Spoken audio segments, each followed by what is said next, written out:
Shalom, bendiciones, bendiciones a cada uno de ustedes, mis hermanos, a cada uno de los que se conectan a través de algo nuevo para ti, a través de Teshua TV. Damos las gracias que como cada semana nos acompañen en este su espacio de estudio Berea, donde estamos explorando las leyes que giran alrededor de los 613 mandamientos. Una de las cosas que nos podemos dar cuenta a través del estudio y es que dentro de lo que se conoce como raíces hebreas, hay dos áreas en las cuales la gente no estudia y lamentablemente eso nos lleva a tener los mismos argumentos siempre, todo el tiempo, todo el tiempo. Una de ellas es el templo y la otra es la legalidad bíblica, o la legalidad de la Torá. Sin estas dos áreas de estudio, siempre vamos a estar con lo mismo. Vamos a estar una y otra y otra y otra vez con los mismos argumentos. Yo decidí hace 5 años estudiar al lado de un maestro que estaba ah, eh, enseñando mucho acerca del templo, una de las áreas donde tiene mucha experiencia, maestro Rico Cortés. Y la verdad, estos 5 años he aprendido mucho en lo que es el templo. Esto ha sido fundamental porque a través del templo he podido entender las fiestas, he podido entender las liturgias, he podido entender muchas de las cosas y a través del templo he podido entender lo que es el Sanedrín.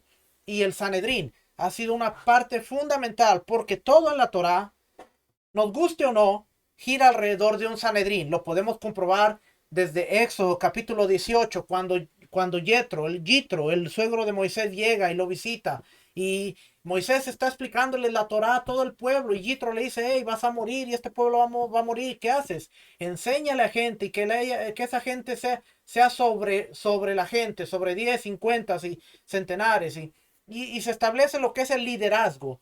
Más adelante, Dios toma a los levitas, Aarón y a sus hijos, y les da el cargo del sacerdocio. Entonces, después se tiene que formar un Sanedrín, en donde dentro del Sanedrín había sacerdotes, había levitas y había gente del pueblo de Israel. ¿Por qué?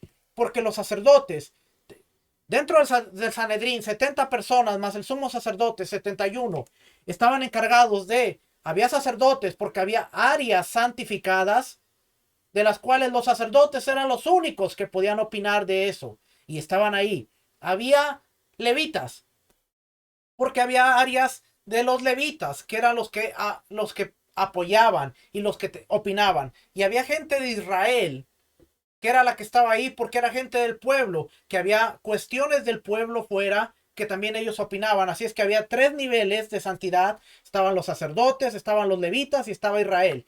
Y estos conformaban el Sanedrín. Cuando vemos que van a la dispersión y regresan la gran asamblea con Esdras. Esdras era un sacerdote, pero después tenemos también que vemos que venía Ageo, venía Malaquías, venían muchos de los profetas menores, como se conoce dentro de la Biblia, profetas, Zacarías, Malaquías, Ageo, gente que era contemporáneo que regresaron. Así es que había sacerdotes, había profetas, había gente de Israel en esta gran asamblea. ¿Y por qué siempre hablamos de la gran asamblea? Si usted me ha seguido por los últimos 2 meses, usted me ha escuchado que siempre estoy diciendo la gran asamblea, Esdras, Nehemías.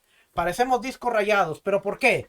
Porque la gran asamblea fue de suma importancia, porque el estilo de vida israelita, que se había perdido con la dispersión, es recuperado a través de Esdras, Nehemías, la gran asamblea, y ellos establecen los libros del Tanakh, los libros de la Biblia hebrea, establecen las liturgias, las oraciones, establecen lo que era el fundamento para que de ahí en adelante el pueblo de Israel, después de la dispersión, pudiera funcionar y pudiera caminar. Y de ahí es lo que se conoce como el estilo de vida o el fariseísmo. De ahí empiezan a salir los maestros, los fariseos.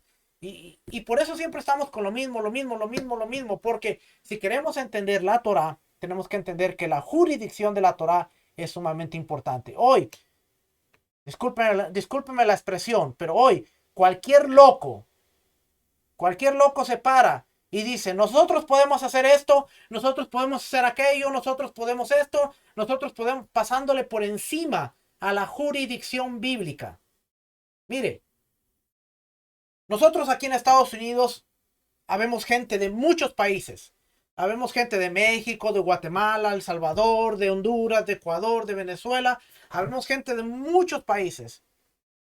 Nadie, absolutamente nadie. Es más, ni el nacido aquí, ni el nativo, ni el ciudadano americano puede cambiar las leyes de la Constitución que fueron firmadas hace muchos cientos de años, cuando se sentaron hombres y definieron lo que era el documento legal, la Constitución de los Estados Unidos. Y hay un documento y está en Washington y esa es la Constitución. Todas las leyes que salen tienen que estar en línea con la Constitución, no pueden pasar la Constitución. ¿Por qué? Porque esa es la base política que rige a este país. Nadie puede cambiarla. Se pueden hacer leyes, se han hecho enmiendas, tal como vemos que hay enmiendas en la Torá, la Torá, pero no se puede cambiar la Constitución. Y usted dirá, hay muchas cosas que yo no estoy de acuerdo. Muy mal. ¿Usted está de acuerdo? Ok, pero está muy mal porque usted no puede cambiarla. Usted tiene que acatarse a las órdenes, a la legislación de este país. Así es que nosotros venimos a la Torá y creemos que podemos cambiar las cosas como nos da la gana. Yeshua, el Hijo de Dios, caminó en esta tierra. Sí, estuvo en contra de los fariseos, estuvo en contra de los saduceos, estuvo en contra del sacerdocio, porque como toda la vida se había corrompido, toda la vida, todos los movimientos en alguna parte de la historia se corrompen. No fue la excepción. Israel, después del movimiento macabeo, tuvo una guerra civil y se corrompió. Los sacerdotes quisieron ser reyes y absolutamente eso estaba en contra de la Torá. Ningún rey puede ser sacerdote porque los reyes son de la tribu de Judá. Los sacerdotes son de la tribu de Leví. Nadie podía ser rey y sacerdote en la tierra. En el cielo Yeshua es rey y sacerdote, pero ese es otro, es el orden de Melquisedec y es otro orden el que opera en el cielo. No vaya a salir con esa excusa. En la tierra, los reyes son de Judá, los sacerdotes son de Leví. Los macabeos eran hijos de Sadoc, eran del linaje de Leví. Cuando que ellos ganaron contra los griegos, purificaron el templo, y cuando la descendencia de Juan, de Matatías, el macabeo, empezaron a los hijos y después los nietos de él, empezaron a subir al poder, ellos dijeron, bueno, nuestra familia luchó por la dependencia, ahora a nosotros nos corresponde ser reyes. Y ahí surge el periodo negro de la historia de Israel, porque hay muerte, se estaban matando unos a otros, como en cualquier otro imperio, porque ellos querían el poder. Después ellos ven en Roma un buen aliado, y es cuando empiezan a comprar el sacerdocio en los tiempos de Yeshua, y se había corrompido. ¿Estaba corrompido? Sí. Yeshua ataca las prácticas, pero nunca ataca el oficio, porque el oficio fue puesto por Dios. Aunque ellos lo compraron, aunque estaban ahí ilegítimamente, Yeshua nunca ataca el oficio, porque él entendía que la posición era de Dios. Corrompido lo que sea, él les ataca, pero no ataca el oficio como tal, porque eso no era discusión. Mi padre dejó sus designados y yo no me meto ahí. Yeshua nunca habló en contra del calendario. ¿Por qué? Porque era algo que estaba establecido. ¿Cómo yo le puedo decir que Yeshua no atacó el calendario? Porque obvio que tenían un calendario y él les dice, quédense en Jerusalén 10 días, porque en 10 días es la fiesta de Shavuot. Tenían un calendario que regía y él dice, yo he estado 40 días, en 10 días viene Shavuot, quédense porque tienen que celebrar Shavuot en Jerusalén, tienen que quedarse aquí. Si él hubiera querido cambiar, hubiera sido el perfecto tiempo para decir, ¿saben qué? No sigan esa tradición de los fariseos, no sigan esa tradición de los saduceos, de ahora en adelante ustedes vean la luna y ustedes decidan cuándo vamos a reunirnos para Shavuot y para esto. No, Yeshua dice, hey, tranquilos, vamos a seguir con el sistema porque eso va a ser restaurado en el milenio cuando yo venga. Pero si no entendemos el templo, no entendemos la legislación bíblica, vamos a parecer como la frase que siempre me gusta decir. Gallina sin cabeza corriendo para todos lados. Cada quien hace lo que quiere, cada quien vive de la manera que quiere. Lea Jueces capítulo 2. No había rey en Israel y cada quien hacía lo que mejor le placía en el corazón. Y hoy, lastimosamente, estamos desechando a nuestro rey y estamos pretendiendo como que no hay rey y cada quien quiere hacer lo que quiere. Yo, personalmente, yo he decidido estudiar, verificar, validar información para, para hacer las cosas de la mejor manera y no andar inventando, sino ya está un modelo ahí, ya está un blueprint, ya está un diseño. Lo único que tenemos que hacer es estudiarlo, aprenderlo, validarlo y caminar como debemos caminar. Al final de cuentas, si Yeshua era un buen judío, Yeshua guardó la Torá y nosotros queremos guardar la Torá. Pablo, un fariseo de fariseos, un hombre, un erudito en la Torá. Él dice, yo soy fariseo de fariseos, circuncidado al octavo día en cuanto a la ley, irreprensible. Pero aún así, él vio algo interesante. Y él dice, sean imitadores de mí, como yo voy a ser de mi Mesías. Él sabía que Yeshua, aunque él había sido irreprensible, irreprochable en el guardar de la Torá, dijo, hay uno que me ha superado. Y ese es el Mesías, y por tanto quiero imitarlo. Así que imítenme a mí porque yo estoy imitando al Mesías. ¿Eso no le da a entender algo? Que si Pablo fue fariseo de fariseos y él dice en Filipenses, en cuanto a la ley, irreprensible, o sea, nadie tiene que decirme nada en cuanto a observar la Torah, pero hay uno mejor que yo y ese es Yeshua HaMashiach y yo lo quiero imitar. Así es que imítenme a mí, ser imitadores de mí, porque yo estoy imitando al Mesías. Y al final de cuentas de eso es lo que se trata, ser imitadores del Mesías. Así es que uh, una introducción larga, pero yo creo que es necesaria siempre recordarnos para nunca perder de vista que no vamos a llegar a saberlo todo, pero tampoco tenemos que sentarnos y decir, ya no necesitamos aprender, no, cada día tenemos que seguir aprendiendo, aprendiendo, aprendiendo, aprendiendo. Hoy vamos a hablar un tema muy interesante. El tema de hoy es la circuncisión. No voy a hablar que si es válida, que si esto, que si lo otro. Vamos a hablar el mandamiento como tal. Y bueno, nos vamos a olvidar de todo lo demás. ¿Ok? Así es que vamos a seguir aprendiendo y en el camino vamos a descubrir muchas cosas. Vamos a leer el Mishneh Torah. Es el documento que estamos leyendo, el Mishneh Torah de Rambam. Lo vamos a leer. Les voy a leer un poquito, como siempre, les voy a leer un poquito de Shulchan Aruch. Esta es la recopilación de las leyes prácticas según la tradición sefardí. Les voy a leer un poquito de aquí. Y les voy a leer de este librote. Esta es una enciclopedia de los mandamientos. Ahí usted la puede ver. Enciclopedia del Tariag Misbot. Este es el mandamiento 1 al 24. Está en español. Es el único que está en español. No están completos, lamentablemente. Solo está este. Está el volumen de el mandamiento 39 al 71. Y esta versión especial que dice... esta es... Interpretaciones de los Misbot, volumen especial. Así es que no está ni en orden. Del 1 al 24 y después del 39 al 71. Lastimosamente no están en orden. Pero tengo la versión en inglés. Esa sí está en orden. Está desde el 1 hasta el 613. Son 1, 2, 3, 4, 5, 6, 7, 8, 9, 10 volúmenes. Ahí, esos sí están Esos están en inglés, están completitos. Es algo sumamente, sumamente bonito. Es muy explicado, mucha información y de verdad que cuando uno empieza a estudiar, uno dice, wow, qué tantas cosas. ¿Okay? Así es que vamos a leer primero del Mishneh Torah.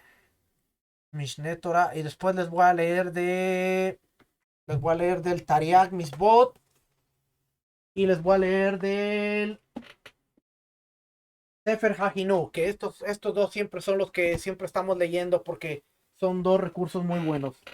Ah, este, me estoy dando cuenta de que cada semana que estoy enseñando, voy traduciendo un pedacito, así es que cuando menos me dé cuenta, este va a estar en español también, así es que téngame paciencia por ahí y algún día quedará en español, porque poquito a poquito lo voy traduciendo y hace rato me di cuenta y dije, wow, ya he traducido varias cositas de este libro.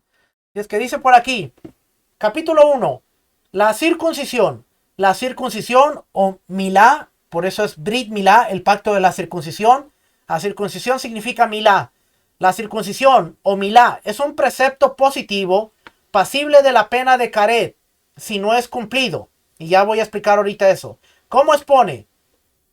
Un hombre incircunciso que no tuviese circuncidada la carne de su prepucio, esa alma será cortada espiritualmente de su pueblo, pues ha quebrantado mi pacto, dice Génesis 17:14. Déjenme ver aquí, a ver si me deja ir a la parte de, a la parte del Tariag Misbot. Esta es la parte del Tariag Misbot, solo que le moví de donde la tenía, es que ya vamos a llegar por ahí. No, va a ser mucho más arriba. Aquí está. Lech Lecha, la parashá Lech Lecha. Dice, mandamiento número 2. Es de los primeros mandamientos que está en Génesis. Mandamiento performativo. M. Pues esto siempre es importante porque la M significa para el hombre. Dice Génesis 17:10, Bereshit 17:10. Todo varón entre vosotros será circuncidado. ¿Cuál es la esencia de este mandamiento? Es una misma que todo niño varón sea circuncidado al 8º día si la salud le permite. Leyes. Si el bebé no es apto físicamente para la circuncisión, la ceremonia debe posponerse hasta que el niño goce de buena salud. Cuando la circuncisión se realiza en el 8º día de vida, tiene prioridad sobre Shabbat y Yomim Tovim, o los días buenos, incluido Yom Kippur. Sin embargo, una circuncisión pospuesta solo puede realizarla en un día laborable normal. El padre está obligado a circuncidar a su hijo. Sin embargo, un padre puede designar un agente o la palabra moel para que realice la misbad en su lugar. En un caso en que un padre no circuncidara a su hijo, el Beit Din de la comunidad es responsable de la circuncisión del niño. Si el Beit Din no lo hace, entonces el mismo varón incircunciso está obligado a cumplir esta misbad cuando llegue a su bar misbad.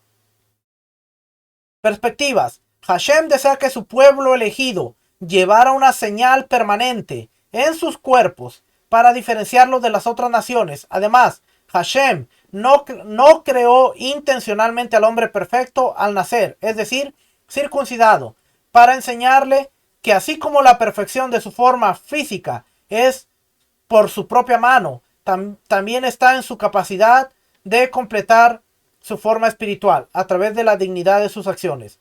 De todos los 248 mandamientos en ejecución de la Torá, solo 2 de ellos son castigados por Karet, si se ignora deliberadamente: la misbah de la circuncisión y la matanza del Corbán Pesaj. Interesante, que dice que solo hay 2 mandamientos que si no se hacen es digno de Karet. Y Karet es cortado, ser cortado. Hace como 3 semanas en la porción en la parashá bíblica hablé de lo que era ser cortado. Algunos dicen que es morir a temprana. Otros dicen que es morir sin descendencia. Otros dicen que es la entrada al Olam Jabá, al mundo venidero. Esas 3 propuestas son las que dicen que se puede referir el Karet, pena de cortada. Pero algo interesante que dice aquí: si el papá no circuncidó al niño. Cumplidos los 13 años, cuando el niño hace su bar mitzvah, ahora es responsabilidad del hombre o el hijo del mandamiento a asegurarse que él sea circuncidado después de los 13 años dentro de la comunidad judía, porque ya después de 13 años ya esa persona se considera como un hijo del mandamiento y tiene que asegurarse de cumplir esa misma. Así es que vamos a desglosar muchas cositas aquí. El Sefer Hajinú, segundo libro que le mostré, que es este, nos dice que la circuncisión, dice igual, Génesis 17:10, este es mi pacto que guardaréis entre mí y vosotros, y tu simiente después de ti, todo varón de entre vosotros será circuncidado. ¿Cuál es el concepto clave? Hashem quiere una señal permanente en los cuerpos de los judíos varones, a fin de diferenciar a nuestra nación de todas las demás naciones. Él quiere que seamos físicamente distinguibles de las otras naciones, así como nos diferenciamos de ellos espiritualmente. ¿Por qué los varones no nacen circuncidados? Porque la Torá requiere judíos realizar la circuncisión entre los varones judíos. A través de este mandamiento, el Creador alude a una profunda verdad espiritual, así como es para nosotros perfeccionar el cuerpo masculino por medio de la circuncisión. No nos es posible perfeccionar nuestras almas a través de nuestras acciones.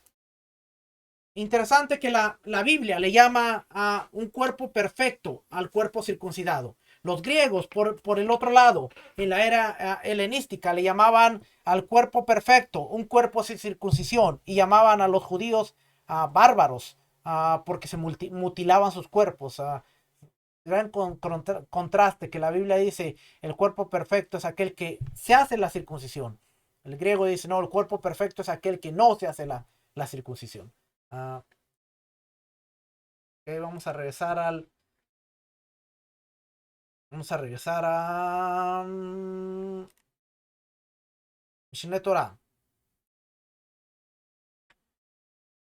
No se debe circuncidar a un niño sin el consentimiento de su padre, salvo que haya transgredido, absteniéndose de circuncidarlo a propósito, en cuyo caso el tribunal, el Sanedrín, el Beidín rabínico, debe circuncidar al niño, incluso en contra de la voluntad del padre. Si esta situación pasa inadvertida por el tribunal y por lo tanto este no lo circuncida cuando el niño crezca, él tiene el deber de hacerse circuncidar una vez que crece, o sea, a los 13 años de edad.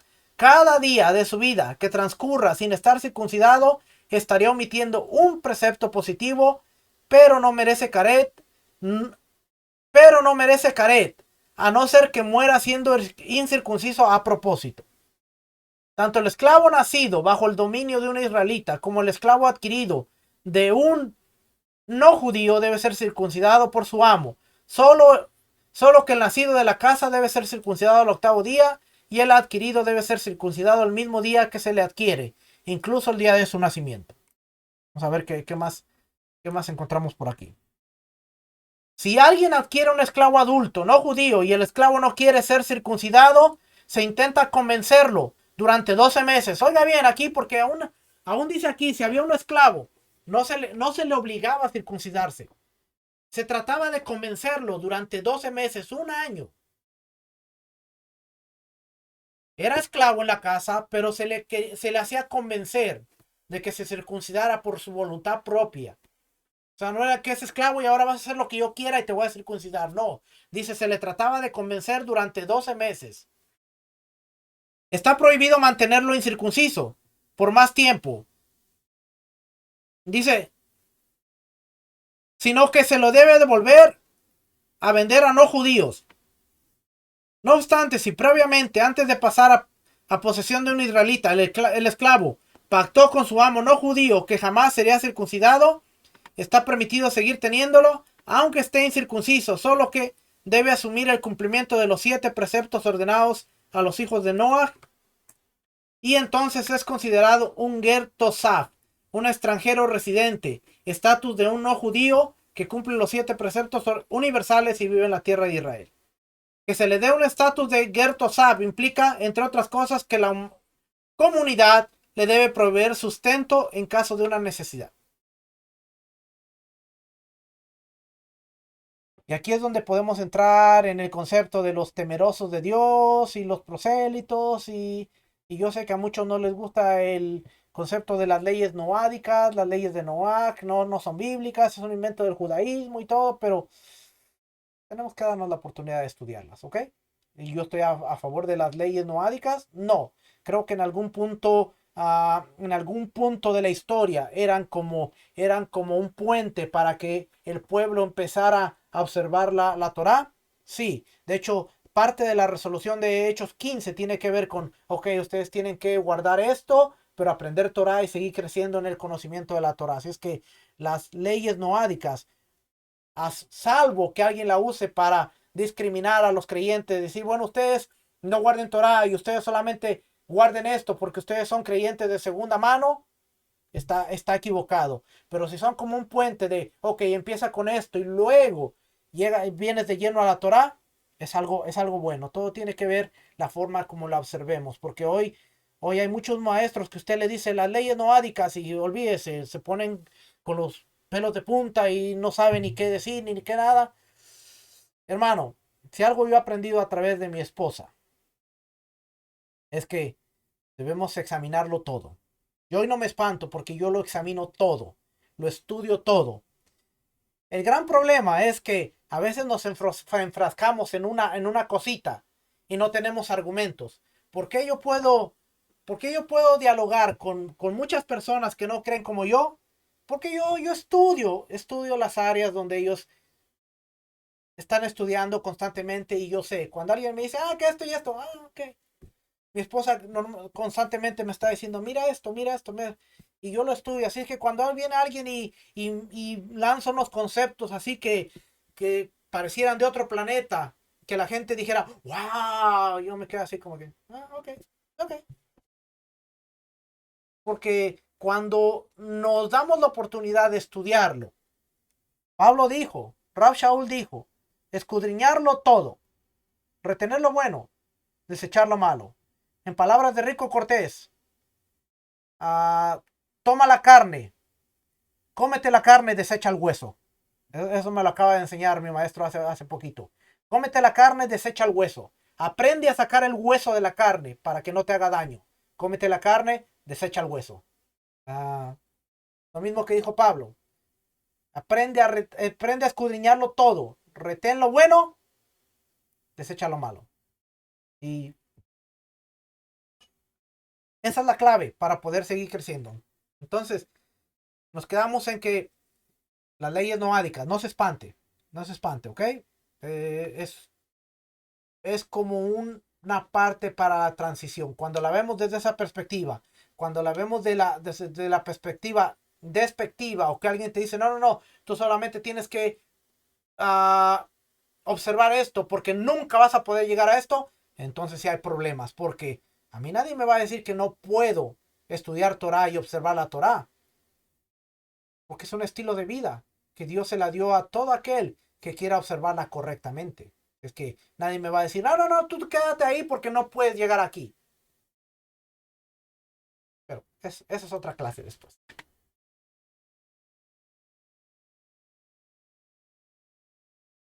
Vamos a ir a bebé. Esto es interesante porque dice bebé. Si un bebé que nace a los 8 meses de gestación tiene su cabello y uñas bien formadas, es un bebé íntegro. Es un 7 mesino tardío. Y en este caso está permitido trasladarlo en Shabbat. Y no es como un eben o una piedra material inerte. Y, y se le puede circuncidar en Shabbat. Pero si nació con el cabello defectuoso y sus uñas no están totalmente desarrolladas, seguro que es un 8 mesino que estaba destinado a nacer en el 9º mes y nació prematuramente antes que finalice su gestación.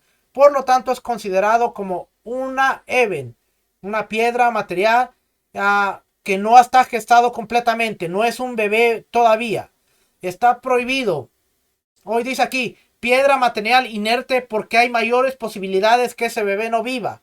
Y está prohibido trasladarlo en Shabbat A pesar de esto, si permanece 30 días con vida, es un bebé capaz de vivir y es como cualquier otro bebé en todo sentido, porque todo ser humano que vive 30 días no es un nefel, un bebé sin esperanza de vida. ¿Qué es lo que está diciendo aquí? Que cuando un bebé nace, y si nace de 7 meses, pero está completo, está sano, se le puede circuncidar, inclusive en el octavo día en Shabbat, si su octavo día cae en Shabbat, se le puede circuncidar. Si es de, si nació que todavía no está completo, sus uñas están deformes, cabello defectuoso, uñas no están desarrolladas, quiere decir que no está formado completamente, nació antes del tiempo, necesita acabar de gestarse y hay que esperar 30 días. Y después de que esos 30 días, que sería básicamente completar el noveno mes, ya es un bebé que va a sobrevivir, va a vivir, hay que circuncidarlo al octavo día. ¿Eh? Ojo, ojo, porque hay mucha gente ahora en raíces hebreas, y esto va a sonar fuerte lo que voy a decir. Hay mucha gente en raíces hebreas que están teniendo niños y a los bebés, los papás están diciendo que van a dejar que el niño crezca para que él tome la decisión de circuncidarse. Hermano, bíblicamente es un mandamiento que no aplica al bebé, aplica al padre, aplica a los padres. Tú tienes la obligación de circuncidar a tu hijo al octavo día. No es dejarlo a ver qué él quiere hacer él. Es la obligación tuya circuncidarle y enseñarle un estilo de vida que vaya de acuerdo a la identidad que ahora tiene como un israelita. No es de que, pero qué tal si cuando crece y cuando si esto, no. Por eso Pablo dice, circuncidado al octavo día, porque no solamente yo fui un fariseo irreprochable, también mis padres cumplieron el mandamiento. Gente que estudia Torah, gente que camina en Torah y que tiene hijos que nacieron después de estudiar Torah y no los quiere circuncidar, están mal y tienen un problema que hay que arreglarse. Porque la circuncisión no es una opción, no es una voy a ver. Ahora, si tú viniste a Torah y tus hijos no fueron circuncidados, ahí está, ahí es diferente porque ahora tenemos que ver el proceso, tenemos que ver que ellos entiendan, tenemos que llevarlos a que ellos lleguen al paso de la circuncisión. Puede tardar un año, puede tardar 2, puede tardar 3, puede tardar 5, puede tardar tiempo. No sabemos cuánto, pero estamos hablando de los niños que nacen. Tú ya sabiendo el mandamiento, sabiendo Torah, y aún así tú dices, voy a esperar. Eso es una excusa que no cabe en la mente que sabe el mandamiento. Si tú viniste, si tú dices, bueno, ahora tengo un joven de 15 años y estoy trabajando en circuncidarlo. Bueno, hay que seguir trabajando, hay que guiar al muchacho, hay que guiar a los niños para llegar a ese punto. ¿Cuánto me tengo que tardar? Yo no sé, no te voy a decir, no te voy a decir tiempo. No te voy a decir, en un año tienes que circuncidarlos. No, porque puede tardar 2, puede tardar 5, puede tardar 10, puede llegar a la edad adulta y entonces en la edad adulta él se quiera circuncidar. No hay tiempo, pero viniste a ellos, viniste a Torah con ellos y no nacieron en el matrimonio. Así es que, pero si tú tienes hijos, ahora que sabes el mandamiento, tienes hijos y tú estás diciendo, no lo voy a dejar para que cuando él crezca, estás violando un mandamiento de la Torah que dice es castigable con caretz, ser cortado. Y puede ser cortado aún con las recompensas del mundo venidero. Es que ahí te dejo esa por ahí para que la examines, la medites y veas. ¿Qué hago con mis hijos que vinieron y ya venimos a Torah, pero ya venían mis hijos? Seguir enseñándoles, seguir orando, seguir creciendo con ellos y eventualmente que llegue el punto de circuncidarse. Ahí no hay problema. ¿Ok? Espero que sea claro esa parte de ahí. Para que nadie se vaya a alarmar.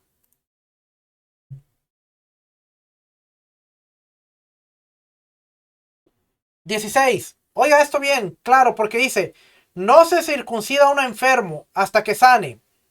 Y desde el momento de su sanación debe contarse 7 días enteros, 24 horas. y luego se lo circuncida para asegurar que está bien y evitar riesgos. ¿De qué casos hablamos? De una fiebre o algo similar que afecta a todo el cuerpo, pero un dolor de ojos o similar, es decir, una parte específica del cuerpo, apenas abra sus ojos y sane, se le circuncida. Si un niño se encuentra amarillo, la bilirrubina, y en su 8º día de vida, no puede ser circuncidado hasta que su sangre se restablezca y recobre el aspecto de los niños sanos.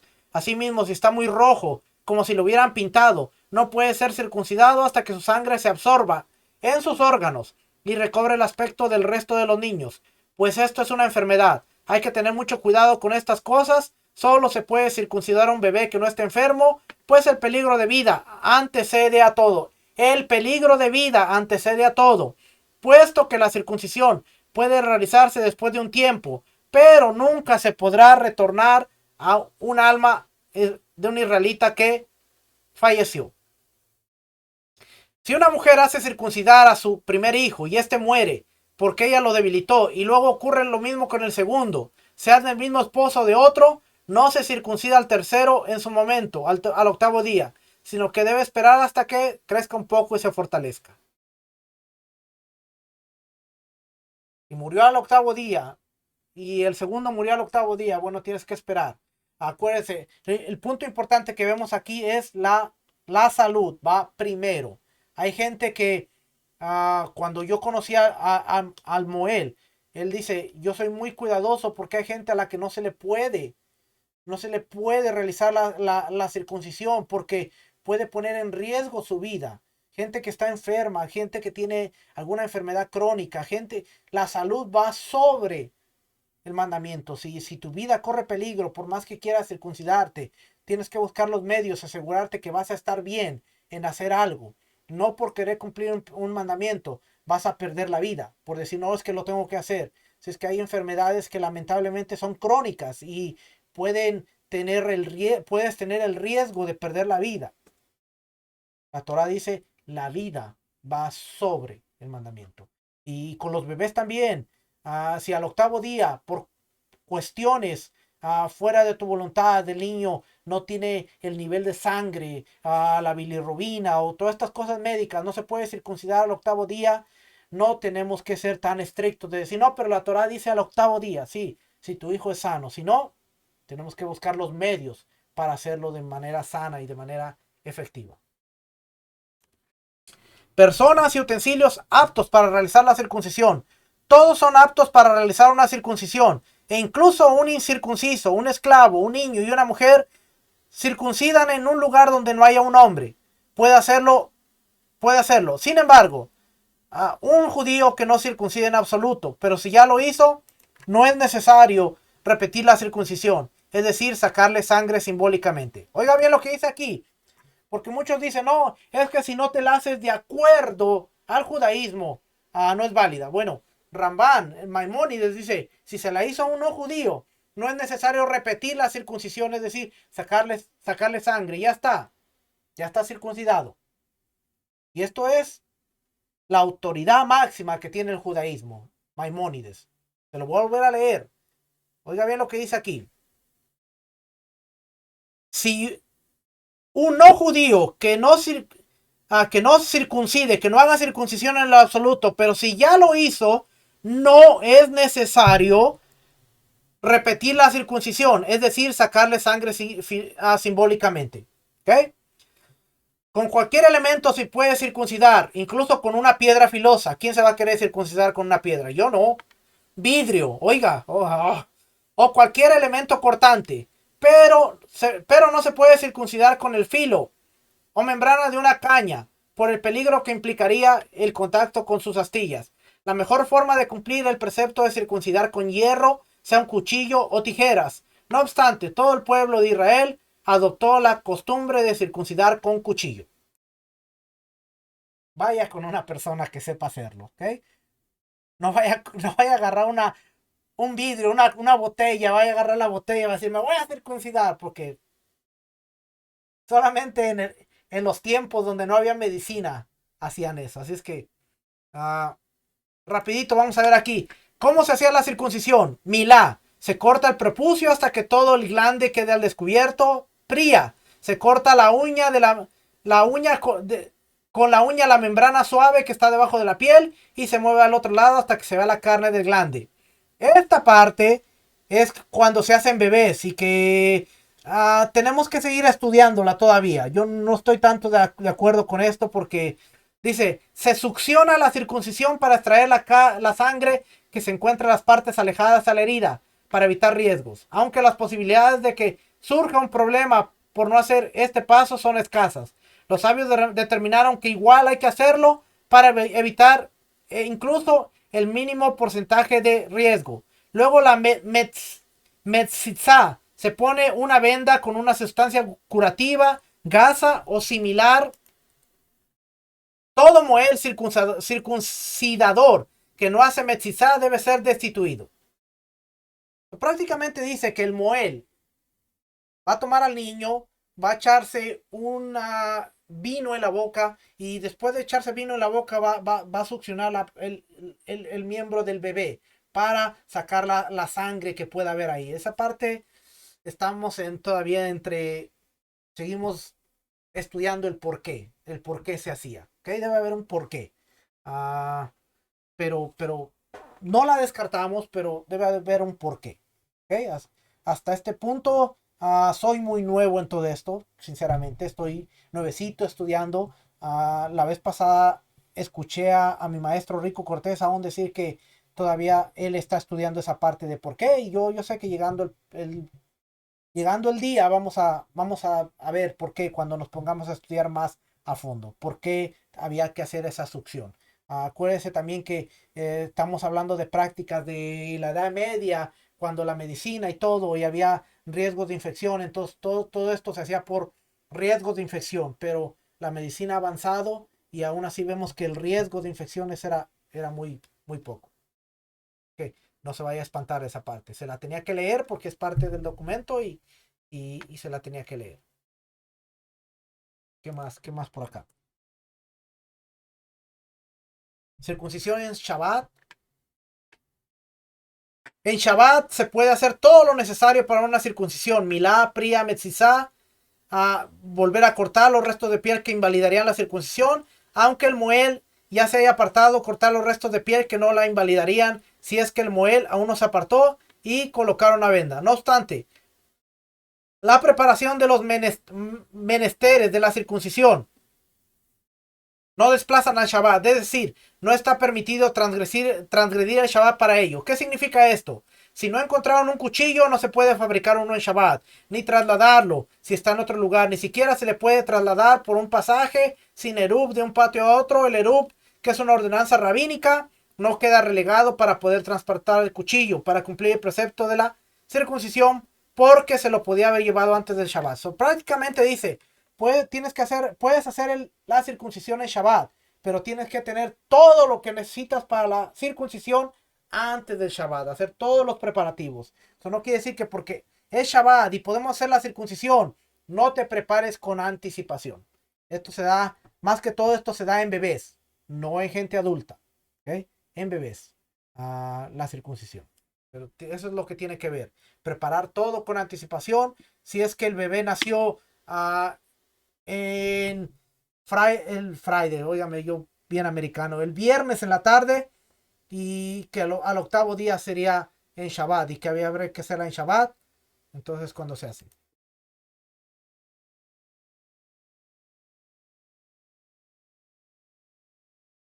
La bendición, el moel que circuncida a cualquier persona debe bendecir antes de circuncidar. Esto es importante porque dice, bendito eres tú, Adonai. Está aquí en puntos porque se brinca esa parte, pero acuérdese, la bendición la vimos la semana pasada. Bendito eres tú, Adonai, nuestro Elohim, Rey del universo, que nos santificó con sus preceptos y nos ordenó la circuncisión. Y si se circuncida a su propio hijo, debe finalizar la bendición así: circuncidar al hijo. ¿Qué nos ordenó? Circuncidar al hijo. El padre del niño dice otra bendición: bendito eres tú, Adonai, Dios nuestro, Rey del universo, que nos santificó con sus preceptos y nos ordenó ingresarlo al pacto de nuestro patriarca Abraham, pues el precepto de que el padre circuncida a su hijo aún es mayor que el que tiene todo Israel de circuncidar a todo incircunciso que se haya entre ellos.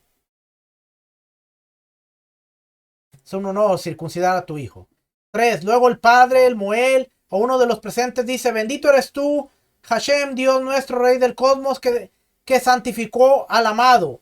Alude a Abraham. Santificó a Abraham, Isaac y a Jacob desde la matriz y puso la ley en su carne y selló a sus descendientes, todos los israelitas, con la señal del pacto sagrado. Por ello, como recompensa, el Dios viviente en nuestra parte para siempre.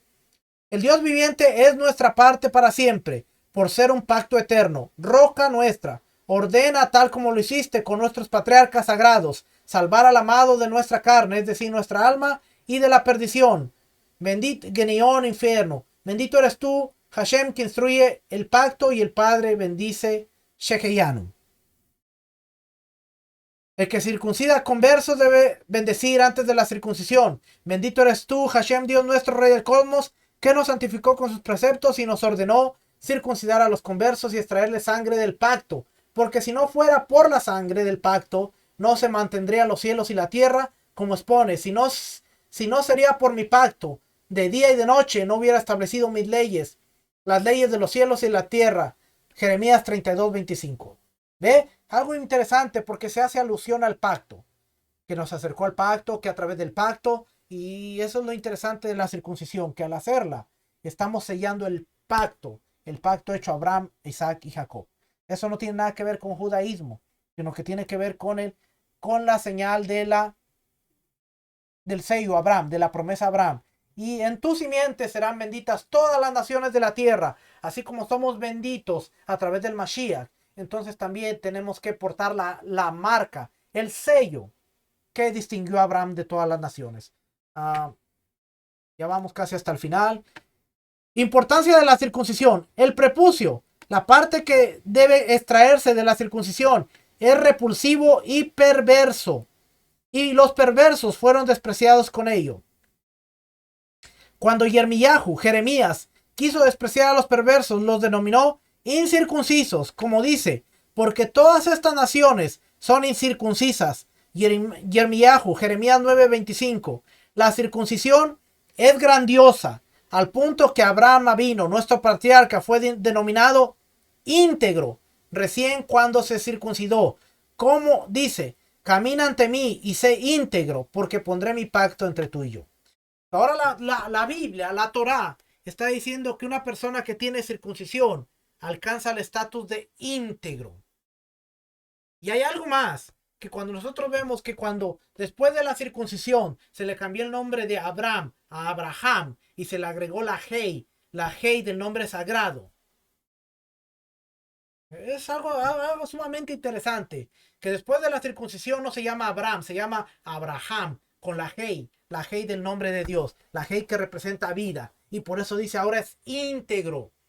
Algo pasa, no sé cómo explicárselo, algo pasa en la vida del hombre cuando se circuncida, algo pasa, física, emocionalmente, espiritualmente, bueno, físico, pues claro, algo pasa, claro, pero emocionalmente, espiritualmente, algo pasa en el interior del hombre. Algo que, ¿cómo usted me lo explica en palabras? No sé cómo explicártelo, pero algo sucede. Algo sucede en la vida del hombre. Algo pasa internamente que solamente la persona que lo experimenta es aquella que dice, ok, no te puedo decir cómo explicártelo, pero puedo saber que algo pasó dentro de mí. Le iba a decir, pregúntele a cualquier persona, ¿no? ¿Qué va a andar preguntando usted? A ver, es incursionado, déjame preguntarte. No haga eso, ¿ok? Ese era un pésimo ejemplo que le iba a dar. Pero algo sucede. Porque remueve el pecado. Exactamente, como dice aquí, es la perversión, remueve el pecado. Y es como si una carga se quitara de ti. Como que ese pecado que viene de Adán, de Romanos dice, por un hombre entró el pecado. Es como si de repente tú dijeras, quedé aligerado. Algo así.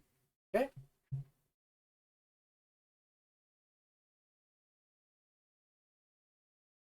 Dice 9. Oh, todo aquel que transgrede el pacto de Abraham vino y se deja su prepucio, es decir, no se circuncida, o lo estira para ser incircunciso, aunque tenga Torah y muchas acciones, no tiene parte en el mundo venidero. Esa es la pena de Careis, ser cortado. No tiene parte en el mundo venidero. Y ahorita muchos están diciendo, ese tipo está loco. Ya, llámeme loco. Mucha gente va a decir, a estar diciendo, ese tipo está loco porque ahora está condicionando mi entrada al reino de los cielos. Bueno, yo no la estoy condicionando, mi hermano. Génesis 17, el convenio Abraham, el pacto. Y si usted estudiara los convenios en el antiguo Medio Oriente, usted entendiera que yo solamente le estoy exponiendo la información y no le estoy condicionando su entrada al reino. Es lo que dice aquí. Nada más. Siga estudiándolo, valídelo. No, no, no se enoje conmigo. Déjeme seguir leyendo. Ven y mira. Ven y mira cuán estricta es la circuncisión. Dice aquí una historia. El ángel no esperó a Moshe Rabino, nuestro maestro, ni siquiera un momento para que circuncidara a su hijo Eliezer, a pesar de que estaba de viaje. Éxodo 4:24 al 27. Además, por todos los preceptos de la Torá, se hicieron solo 3 pactos. El pueblo judío con Hashem, Talmud Berajot 48b, como dice, estas son las palabras del pacto que Hashem le ordenó a Moshe hacer con los israelitas en la tierra de Moab, además del pacto que había hecho con ellos en Horeb el segundo, Deuteronomio 28:69. Y también, todos ustedes se encuentran hoy firmes para hacerte pasar el pacto de Hashem tu Elohim. Deuteronomio 29 del 9 al 11, son las 3 veces que aparece. Estos suman 3 pactos. Y por la circuncisión, Hashem hizo 13 pactos con nuestro patriarca Abraham. ¿Dónde están los 13 pactos? Pondré mi pacto entre tú y yo, Génesis 17:2. En cuanto a mí, este es mi pacto contigo, 17:4. Sostendré mi pacto contigo y con tu posteridad, 17:7. Un pacto eterno, 17:7. Y tú deberás preservar mi pacto, 17:9. Este es mi pacto que deberán conservar, 17:10. Esta será la señal del pacto, 17:11. Estará mi pacto en la carne de ustedes, 17:13. Como pacto eterno, 17:13. Pues ha quebrantado mi pacto, 17:14. Sostendré mi pacto con él, 17:19. Como pacto eterno, 17:19. Pero mi pacto lo sostendré con Isaac, 17:21. Si usted cuenta todas las veces que se menciona el pacto de la circuncisión, va a aparecer 13 veces. 13 veces. 13 veces. Y de acuerdo con esto dice, final del segundo libro con la ayuda de Hashem.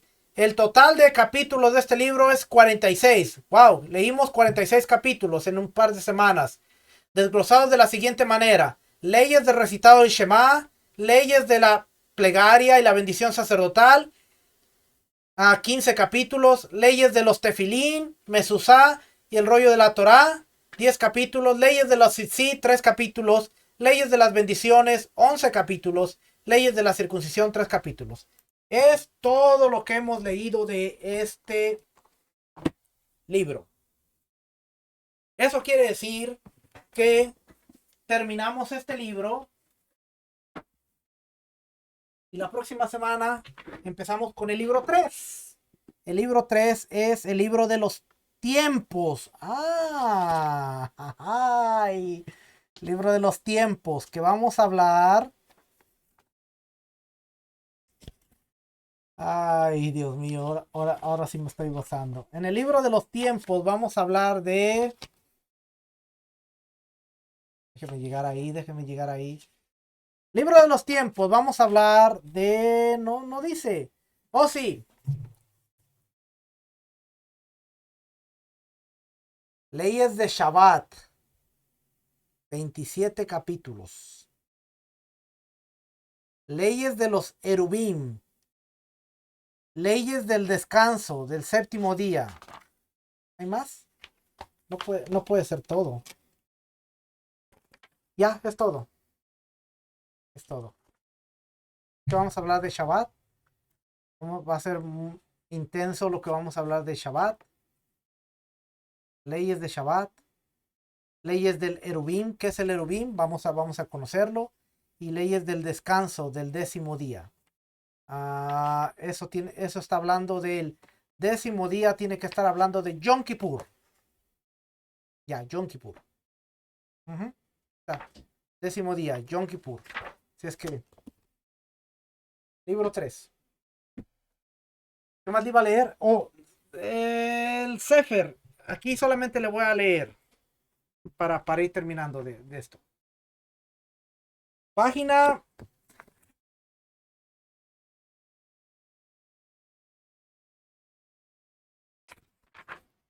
Página 114.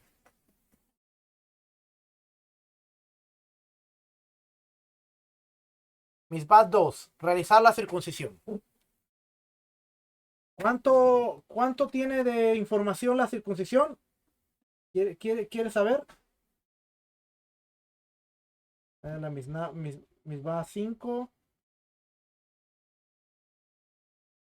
Misbah 4. Misbah 3. Hasta aquí. Aquí empieza la Misbah 3, que es no comer el nervio ciático. Este libro es interesante porque muchas veces no entendemos. Disculpe que me salga tantito del tema, pero mire, por ejemplo, este libro le enseña qué es el nervio ciático, qué es el nervio de la parte trasera, y hay muchísima información aquí. ah, pero bueno, eso no es el tema, ¿va? Pero son casi 50 páginas. Empieza a la 160 y el de circuncisión empieza en el 114. Son casi 60 páginas de información de la circuncisión. Le voy a leer solamente algunas, rapidito.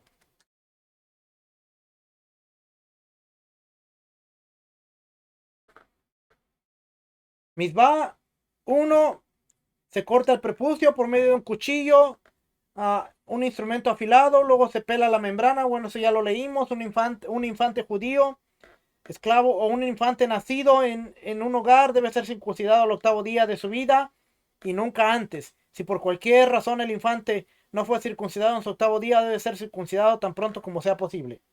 La circuncisión debe ser realizada durante las horas en que hay luz del día y no en la noche. Cuando se realiza el 8º día, la circuncisión se lleva a cabo inclusive en Shabbat. Sin embargo, una circuncisión pospuesta debe ser realizada después de Shabbat. A la que no se pudo hacer en el 8º día no debe ser en Shabbat, debe ser pospuesta. Había algo interesante que le quería leer de aquí.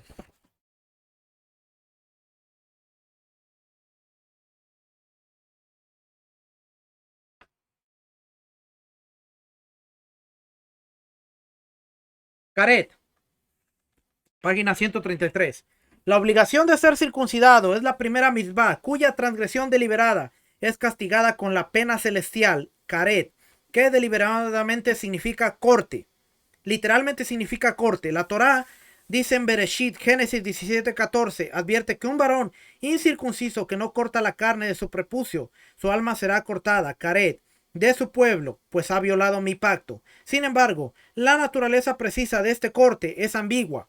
En otro lugar, respecto a personas que cometen ciertas uniones incestuosas, y en relación con quienes el versículo de Vayikra, Levítico 18:29 decreta que serán cortadas, caré también, del medio de su pueblo, la Torá agrega que serán estériles o morirán estériles. Otra anomalía ocurre en Bamidbar 15:31, números 15:31, donde al hablar de un blasfemo, el versículo emplea una aparente redundancia. Esa alma será cortada, la misma será cortada. En total hay 36 pecados que hacen que un pecador merezca la pena de caret, los cuales son enumerados en la Mishnah en el tratado Keretot.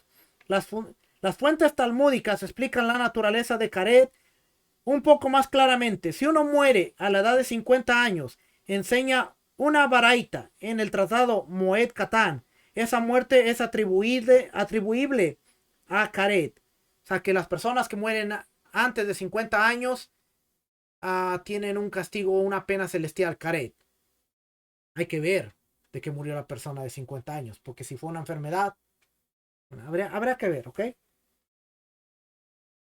Al mismo tiempo, Rabá enmienda esta afirmación para decirles que cualquier muerte entre las edades de 50 y 60 años puede ser atribuida a Caret, y Abai agrega después que incluso donde el Caret de años no es relevante, como en el caso de una persona que ya pasó los 60, la persona pueda todavía sufrir Caret de días, es decir, muerte súbita, no natural, como castigo celestial. Esa explicación es más factible de entender. Muerte súbita, que no tiene explicación. ¿Por qué murió? Se fue a dormir, estaba completamente sano y de repente murió. Bueno, pudiera ser parte de un caret. O... Además, el tratado Yevamot Rabá entiende que la cláusula morirán estériles, en el sentido de que si los pecadores no tenían niños cuando pecaron, seguirán sin niños hasta su muerte. Y la cláusula serán estériles lo entiende como significado que incluso si cualquiera de los pecadores tenía hijos antes de que pecara, habrán perdido a sus hijos cuando mueran. Finalmente, en una baraita citada en el Tratado Sanedrín, Rabí Akiva interpreta la frase: esa alma será cortada. La misma será cortada de manera siguiente: será cortada en este mundo y será separada en el mundo venidero. Sin embargo, incluso estos pasajes talmúdicos son lo suficientemente ambiguos como para permitir varias interpretaciones. Sigue siendo un punto de debate entre los Rishonim. Este es un resumen de las opiniones más conocidas. Rashi sostiene que Caret implica muerte prematura sin hijos que sobrevivan, ya sea que el pecador nunca tendrá hijos o cualquier hijo que tenga morirá antes que él. La opinión de Rashi de que Caret es esencialmente un castigo al cuerpo concuerda con las opiniones de Rabat Sadia Gaon en sus respectivos comentarios a la Torá, quienes explican que el vocablo alma, nefesh, tal como es usado en la frase esa alma será cortada y otras similares, no se refiere al espíritu inmortal, incorpóreo, sino que es simplemente al sinónimo de una persona. El Tosafot sostiene que las personas sujetas a Caret sufren la muerte antes de los 60 años o de los 50 años de edad, dependiendo de si sigue la forma en que el Talmud Babli o el Talmud Jerusalén entienden la baraita del tratado del Moed Katan citada antes. Sin embargo, sus hijos no sufren, excepto en el caso de los pecadores incestuosos, sobre los que la Torá dice explícitamente serán estériles o morirán estériles. Tosafot al tratado Shabbat cita al rabeno Tam, quien está de acuerdo con Rashi en que todo pecador sujeto a Caret puede morir sin hijos, pero señala que tal pena afecta solo a los hijos pequeños, mientras que los hijos adultos son juzgados por sus propios méritos en vez de los méritos de los padres. Y Ramban, según Ramban, Caret no implica ninguna pena corporal en lo absoluto, sino que el corte se refiere solo al alma incorpórea. Cuando el pecador que merece Caret muere, su alma no logra la inmortalidad. En vez de ello, cae en el olvido total como un animal muerto. Ninguna venganza podría ser más severa, afirma Ramban.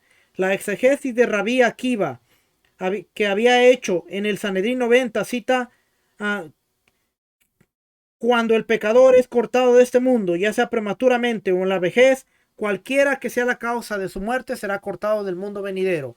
Así que Ramban sugiere que mientras que Caret siempre connota aniquilación, el componente de la personalidad afectado quizá no necesariamente es el mismo en todos los pecadores. Un pecador que momentáneamente sucumbió a un deseo bajo y transgredió una de las prohibiciones que merecen Caret, pero cuyos méritos en general pesan más que sus pecados, sufre muerte corporal antes de la edad de 60, más conserva su parte en el mundo venidero. De este tipo de pecadores, la Torá en Vayikra, Levítico 17:4 y versículos similares simplemente dice: este pecador será cortado, sin mencionar su alma. Por su parte, los pecadores que merecen Caret, cuyos pecados pesan más que sus méritos, sufren la pérdida de la vida en el más allá, pero quizás prosperen en este mundo y lleguen a una edad avanzada. De tales pecadores, la Torá dice en Levítico 18:29 y versículos similares: las almas que hagan esto serán cortadas porque este Caret afecta el alma. Así es que hasta el día de hoy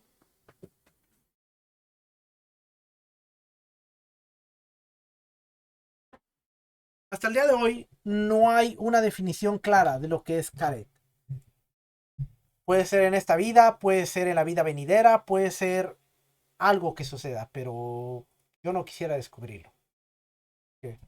Si dice que circuncisión y el Corbán Pesach eran los dos preceptos positivos que eran castigables con Karet, ¿para qué provocar a un Dios vivo cuando podemos hacerlo? Es que uh, esto fue las leyes que corren alrededor de el mandamiento de la circuncisión. Más adelante yo sé que seguiremos hablando de la circuncisión porque hasta el día de hoy es un debate. No, que es más importante la circuncisión de la carne, perdón, es más importante la circuncisión del corazón que la de la carne. Hermano, la circuncisión del corazón siempre estuvo activa. Estuvo activa con Abraham, estuvo activa con el pueblo de Israel, lo vemos en Deuteronomio. Abraham tuvo que caminar 24 años, circuncidar el corazón para después circuncidar la carne. Así es que no me venga con ese invento de que ahora es la circuncisión de la carne, porque aún a Israel se le pedía la circuncisión del corazón antes de que la de la carne. ¿Cuál es más importante? Absolutamente que que la del corazón. Pero para el pacto, para la señal del pacto con Abraham, el convenio, la de la carne tiene que ser. ¿Ok? La del corazón no va sobre la de la carne, pero la de la carne es la que sella el pacto. Usted no puede decir soy hijo de Abraham si no tiene el sello. Cuando muere, cuando muere una persona, cuando muere una persona y deja la herencia no puede ser cobrada si el que va a recibir la herencia no comprueba que es el legítimo heredero de ese testamento. Y la persona tiene que comprobar su identidad. No es de que, el abogado me conoce, sabe que soy el hijo. No, legalmente tienes que comprobar que eres la persona que dice el documento. ¿Eres fulano de tal? Vamos a comprobarlo legalmente. Es un procedimiento que se tiene que hacer. El testamento dice que fulano de tal va a recibir la herencia. Déjenme ver tu identificación. Déjenme comprobar. No, pero tú me conoces, tú eres mi pana, tú eres mi amigo. No, déjame comprobar. ¿Quiénes van a recibir la herencia de Abraham? Aquellos que digan, déjame ver el sello. Déjame ver que tú eres el heredero, que tú tienes la marca de la promesa. No, yo tengo la del corazón, sí, pero hay una marca. Que quiero verla. Entonces usted dirá que en el milenio nos van a bajar los pantalones para ver quién está circuncidado y quién no. No, porque el Todopoderoso es omnisciente. Él sabe, antes de que tú te acerques, él sabe, hey, este tiene la marca. Ante él, acuérdate, ante él estamos desnudos. No va a ser de que, pase, a ver, bájese el pantalón. No. Por eso, por eso. A veces la gente se pregunta, y yo me preguntaba eso, ¿cómo hacía la gente en el templo? ¿Que acaso lo revisaban cuando dice ningún incircunciso puede entrar? ¿Lo revisaban? No, es que ahí estaba el omnisciente, el todopoderoso. Y era capaz que si alguien que no estaba circuncidado entrara a un área de santidad, era capaz que muriera ahí por transgredir los límites de santidad. Imagínese, en ese tiempo no había de que, voy a engañar a Dios y voy a entrar como si, porque el temor a Dios en la época del templo era real. Oye, si Dios dice, si pasas de esa piedra, hay una insignia que dice, el que pase de esa piedra puede morir. Y la gente decía, si yo engaño a Dios, yo muero. Y así era como nadie que no tuviera circuncisión podía entrar del Sorek, de la barda, porque sabían, hey, Dios me fulmina aquí. ¿Cómo será en el milenio? De la misma manera. Si yo entro ahí, donde está el rey, el omnisciente, ahí, si yo entro ahí y no tengo circuncisión, me va a ir mal. No va a haber guardias, no va a haber gente que, hey, bájese el pantalón, a ver, déjeme revisar ahí. No, simplemente el temor en el corazón. Es el que, hey, ¿quieres pasar? Tú sabes. atente a las consecuencias. Esperamos que ver esa redención y podamos ver a nuestro Mesías sentado en su trono y podamos nosotros, parte del convenio, que aunque el judaísmo nos rechace ahora, pero cuando el Mesías se siente en el trono, él diga, hey, tienes la parte, tú tienes la señal del convenio, pasa, puedes entrar, eres heredero de Abraham. Es que, familia, espero que haya sido de bendición. Nos vemos la próxima semana. Que el Eterno les bendiga, que el Eterno les guarde. Gracias, gracias por ser parte de estos estudios. Gracias por cada uno de los comentarios que nos dejan a través de las redes. Nos animan a seguir estudiando, seguir haciéndolo mejor y seguir preparándonos mejor. Sus comentarios son muy válidos. ¿Por qué? Porque nos retan como maestros a ser mejor y a saber que estamos haciendo las cosas bien y tenemos que hacerlas mejor. Y muchas gracias por todo. Así es que nos vemos la próxima semana. Que el Eterno les bendiga, el Eterno los guarde. Shalom, bendiciones.